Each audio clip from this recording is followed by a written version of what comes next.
This is my brother John. He was diagnosed with ankylosing spondylitis. He is 29 years old, and I am going to do a short interview for my A&P class. Um, John, how old were you when you were diagnosed? I figured it out when I was about 12. I got admitted up to Fletcher Allen. After being up to CVH for a while, they couldn't figure it out. So after being admitted for 2 days, they finally did some blood tests and figured it out for me. Do you remember what kind of testing they did when to determine? They tried doing MRIs at CVH and X-rays, and I believe they finally figured it out through blood work when I was admitted up in Burlington. Okay. Do you remember what symptoms you were having prior to being admitted at Fletcher? What was the reason that Mom sent you? I was waking up just about every morning, not being able to hardly walk at all, and I remember just like I'd wake up, my hips and my lower lumbar, my back would just be throbbing and just real tight kind of feeling. Yeah, I got to the point where I was having trouble sleeping and just couldn't even perform daily activities at that point. And do you recall what treatments that you started off on or that you're still on to this day? I just, one good medicine, they tried me on all kinds of like prednisone and all kinds of different kind of nasty drugs, and then I started taking Embryo when that first came out, and which I'm still taking today. It's a HLB 27 blocker, and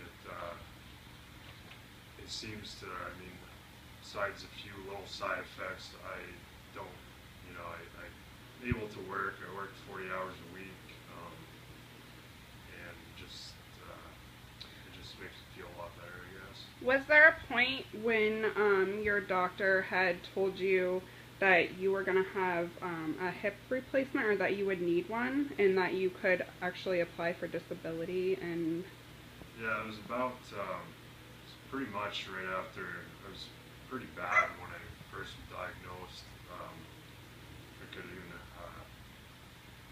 yeah, I could hardly even work, like, when I first started there.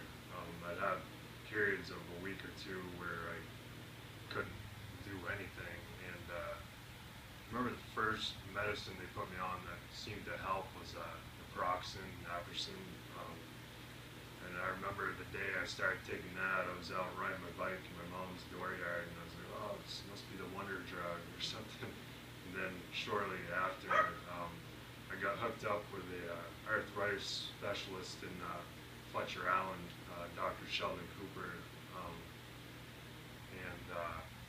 it started me on Embryo, which I still take today, injections in my arm, and yeah, will you eventually be going in for a hip replacement? oh yeah, he told me back then it'd be 10, 15 years, which if that was right, it should be right around now, but I don't feel like I've gotten to that point where I get to the point where I can't work and need a hip transplant. I might have to try to get disability, but until it comes to that day, my work is like physical therapy to me, because I'm constantly moving and,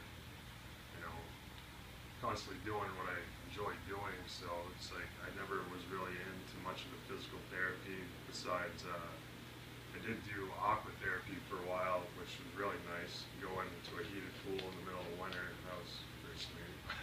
Besides that, I don't do much of the PT. They're real big on it, but Okay. Do you perceiving any long-term complications as far as this?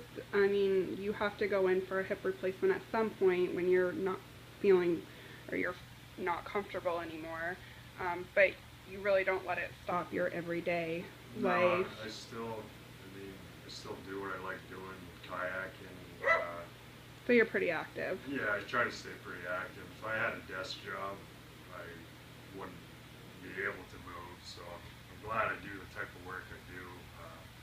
I cook, constantly moving and everything. So Right. kind of thankful for that at least, you know.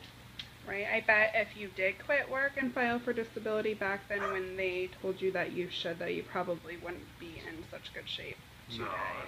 No, I totally agree with you on that. So, well, I just want to thank you for letting me do a quick little interview, and I appreciate your time.